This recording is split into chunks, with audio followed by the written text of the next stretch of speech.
Ассаламу алейкум, Асылзат YouTube каналынын көрөрмандары. Ыйык Рамазан айыңыздар менен.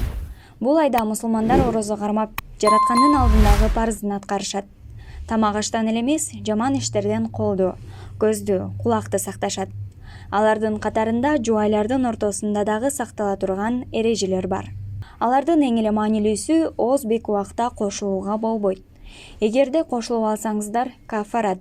Тактап айтканда, орозо бүткөндөн кийин 60 күн орозо кармап беришиңиздер керек болот.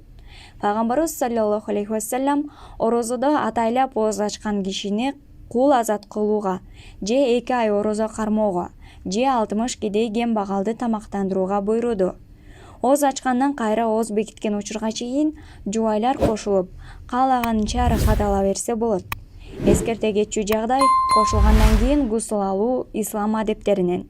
Эгерде саарылык малы келип, бирок гусул алганга жетишпей калсаңыз, оозуңузду беките бериңиз. Бирок андан кийин гусул алып, багымдат намазын окуганыңыз туура. Кулактан, ооздон суу кирип кетпегендей абалда жуунсаңыз болот. Өбүшүүгө болбойт. Эгерде учурашуу максатында болсо, өбө берсеңиз болот. Бири-бирине ырахат тартуулоо үчүн өбүшүү туура эмес. Себеби ал денени козгоп, кошулууга алып барышы мүмкүн.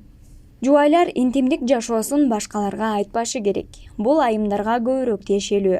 Анткени акыркы убактарда курбулар арасында бул темада көп сөз болот. Эркектер дагы аялы төшөктө кандай экендигин айтып, мактанып, же нааразы болушат. Буга ислам тыюу салат. Пайгамбарыбыз саллаллаху алейхи вассалам хадистердин биринде: ким жубайы менен түндү өткөрүп, аны башкаларга жайса, кыяматта Аллахтын алдындагы эң жаман адам деп айтылат. Урматтуу көрүүчүм, эгерде маалыматтар сизге пайдалуу болсо, комментарийге Асылзат рахмат деп жаза кетиңиз. Жана лайк басып, подписка кылганды унутпаңыз.